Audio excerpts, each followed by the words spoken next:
بسم اللہ الرحمن الرحیم۔ السلام علیکم۔ میں امید کرتی ہوں آپ سب خیریت سے ہوں گے۔ 1997 میں کویت میں ایک مشہور و معروف سنگر تھیں جن کا نام نورا التکاکا تھا۔ اس زمانے میں انہوں نے ایک بینڈ بنایا تھا جو کہ خواتین پر مشتمل تھا۔ ان کو لوگ اپنی شادیوں میں بلایا کرتے تھے۔ اس زمانے میں یہ بہت ہی زیادہ مشہور سنگر تھیں۔ 1997 میں رات کے 11:30 بجے کے دوران نورا کو ایک کال آتی ہے۔ جب نورا وہ کال اٹینڈ کرتی ہیں تو کال پر کوئی خاتون ہوتی ہیں جو کہ بہت ہی محبت اور پیار سے ان سے بات کر رہی ہوتی ہیں۔ وہ خاتون نورا کو کہتی ہیں کہ ان کی بیٹی نورا کی بہت بڑی فین ہے۔ جمعرات کے روز ان کی بیٹی کی شادی ہے تو وہ چاہتی ہیں کہ نورا ان کی بیٹی کی شادی میں شرکت کرے، تو نورا انکار کر دیتی ہے۔ انکار کی وجہ یہ ہوتی ہے کہ نورا جو ہے اس زمانے میں بہت زیادہ مشہور اور معروف سنگر ہوتی ہیں، تو اس لیے ان کے پاس وقت بالکل بھی نہیں ہوتا کہ وہ ان کی بیٹی کی شادی میں جا کے پرفارم کریں۔ اس پر وہ خاتون ان کو ڈبل معاوضے کی آفر کرتی ہیں۔ اس پر نورا کچھ دیر سوچتی ہے اور پھر ہاں میں بھر لیتی ہے کہ شادی پر میں آ جاؤں گی۔ جمعرات کو 9 بجے کے قریب ان کا پورا بینڈ ایک گاڑی میں سوار ہو جاتا ہے اور بتائے ہوئے ایڈریس پر پہنچ جاتے ہیں۔ نورا کا بینڈ جیسے ہی پہنچتا ہے، جیسے ہی وہ لوگ اس گھر کی طرف دیکھتے ہیں تو وہ حیران ہو کر رہ جاتے ہیں۔ انہوں نے ایسی شادی پہلے کبھی کہیں بھی نہیں دیکھی ہوتی۔ اس گھر کو لائٹوں سے سجایا گیا ہوتا ہے اور وہاں کے لوگوں کا لباس بھی بہت زیادہ مختلف ہوتا ہے۔ وہ لوگ جیسے ہی گھر میں داخل ہوتے ہیں تو وہاں پر بہت زیادہ لوگ ہوتے ہیں، بہت زیادہ خواتین ہوتی ہیں، بچے ہوتے ہیں، مرد حضرات ہوتے ہیں۔ ان کو ایک کمرے میں منتقل کر دیا جاتا ہے کیونکہ ان کو لباس تبدیل کرنا ہوتا ہے اور پرفارمنس کی تیاری بھی کرنی ہوتی ہے۔ جب وہ تیار ہو رہی ہوتی ہیں تو اسی دوران کچھ خواتین کا گروپ ان سے ملنے کے لیے آتا ہے۔ نورا کا کہنا ہے کہ جیسے ہی وہ خواتین اس کمرے میں داخل ہوتی ہیں تو کمرے کا درجہ حرارت کچھ بڑھ سا جاتا ہے۔ ان خواتین کے چہرے پیلے زرد سے ہوتے ہیں اور ان کی سکن کھردری سی لگ رہی ہوتی ہے۔ اس ٹولے کے جانے کے بعد نورا کے بینڈ کی ایک خاتون ان کو کہتی ہیں کہ آپ نے یہ سب نوٹس کیا؟ اس پر نورا کہتی ہے کوئی بات نہیں، خیر ہے، آپ لوگ پرفارمنس کی تیاری کرو۔ وہ پرفارمنس کے لیے جیسے ہی کمرے سے باہر آتی ہیں تو وہ کیا دیکھتی ہیں کہ لوگوں کی تعداد بڑھتی ہی چلی جا رہی ہے، رش اور بھی زیادہ بڑھ رہا تھا۔ نورا جیسے ہی پرفارمنس شروع کر دیتی ہیں تو وہ لوگ اتنا زیادہ اس پرفارمنس کو انجوائے کرتے ہیں کہ اپنی سیٹ سے اٹھ کر رقص کرنا شروع کر دیتے ہیں۔ شور بڑھنے لگ جاتا ہے اور لوگوں کی تعداد اور زیادہ بڑھنے لگ جاتی ہے۔ نورا کا کہنا تھا کہ جب سب لوگ رقص کر رہے تھے تو ہماری نظر ان کے پاؤں پر پڑی کہ ان کی ٹیم نے اور انہوں نے جب ان لوگوں کے پاؤں کی طرف غور کیا، ان کے پاؤں انسانی پاؤں کی طرح بالکل بھی نہیں تھے، بلکہ ان کے پاؤں کی ساخت بکریوں کے پاؤں کی طرح تھی۔ یہ سب دیکھنے کے بعد نورا کے بینڈ کی ایک لڑکی تو بے ہوش ہو گئی، جس پر وہ سب ان کے قریب آئے اور پوچھنے لگے کہ اس کو کیا ہو گیا۔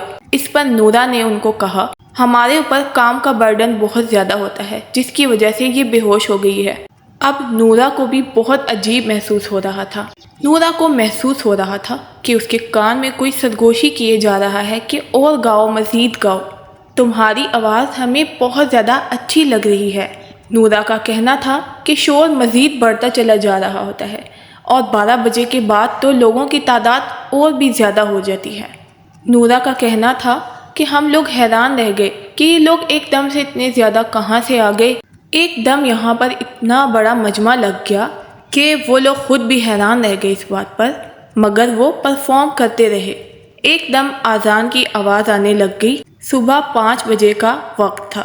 نورا کا کہنا تھا کہ انہوں نے اتنی لمبی پرفارمنس پہلے کبھی کسی شادی پر نہیں کی۔ جیسے ہی اذان کی آواز آتی ہے تو لائٹ چلی جاتی ہے۔ لائٹ جانے کے بعد ایک دم اندھیرا سا چھا جاتا ہے۔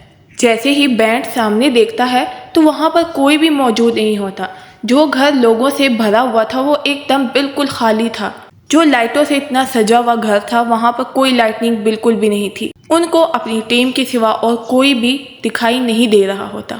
وہ بہت زیادہ خوفزدہ ہو جاتی ہیں، بہت زیادہ پریشان ہو جاتی ہیں۔ وہ اپنا سارا سامان وہیں پر چھوڑ جاتی ہیں اور چیختی چلاتی اس گھر سے باہر نکلتی ہوئی بھاگتی ہیں تو ان کی نظر ایک بزرگ پر پڑتی ہے جو نماز کے لیے مسجد میں داخل ہو رہے ہوتے ہیں۔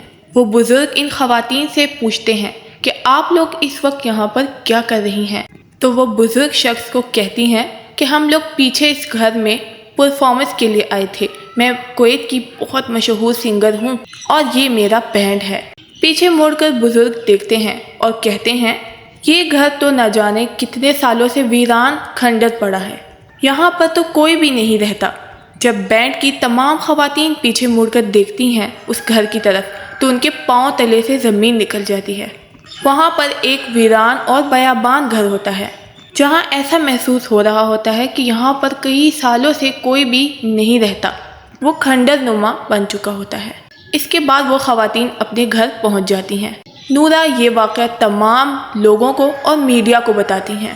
بہت سے لوگ اس بات کو جھٹلاتے ہیں اور کہتے ہیں کہ یہ من گھڑت کہانی ہے۔ لوگ کہتے ہیں کہ شاید تم لوگوں کو کچھ وہم ہوا تھا۔ کچھ لوگ کہتے ہیں کہ نورا کا بینڈ بہت زیادہ شہرت پا چکا تھا تو وہ مزید شہرت کے لیے یہ پوری سٹوری سنا رہے ہیں۔ نورا التکاکا نے اس پرفارمنس کے بعد زندگی میں کبھی دوبارہ پرفارمنس بالکل بھی نہیں دی۔ 1997 جمعرات کو رات 9 بجے سے 5 بجے تک پرفارم کرنے کے بعد زندگی میں انہوں نے دوبارہ کبھی کوئی پرفارمنس بالکل بھی نہیں دی۔ انہوں نے اپنے کام سے ریٹائرمنٹ حاصل کر لی، یہاں تک کہ ان کا پورا بینڈ ختم ہو گیا۔ کچھ عرصے بعد نورا بیمار ہو گئی، کچھ عرصے بعد ان کا انتقال ہو گیا۔ بہت زیادہ حیران کر دینے والی یہ سٹوری ہے، مگر ہم جنات پر یقین رکھتے ہیں تو ایسا ہو بھی سکتا ہے کہ یہ واقعہ سچ میں پیش آیا ہو، کیونکہ اس واقعے کے بعد اس بینڈ کے کسی ممبر نے کوئی بھی گانا کبھی بھی نہیں گایا۔ قرآن پاک میں بھی جنات کا ذکر ہے تو ہم جنات پر تو یقین رکھتے ہیں۔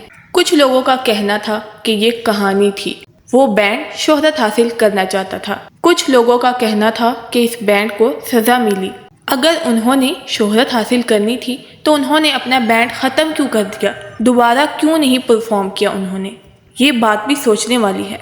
آج کی ویڈیو میں اتنا ہی۔ مزید اپڈیٹس کے لیے ہماری ویڈیو کو لائک کریں، شیئر کریں اور چینل کو سبسکرائب کر دیں تاکہ ہماری نیو ویڈیوز کا نوٹیفیکیشن سب سے پہلے آپ تک پہنچے۔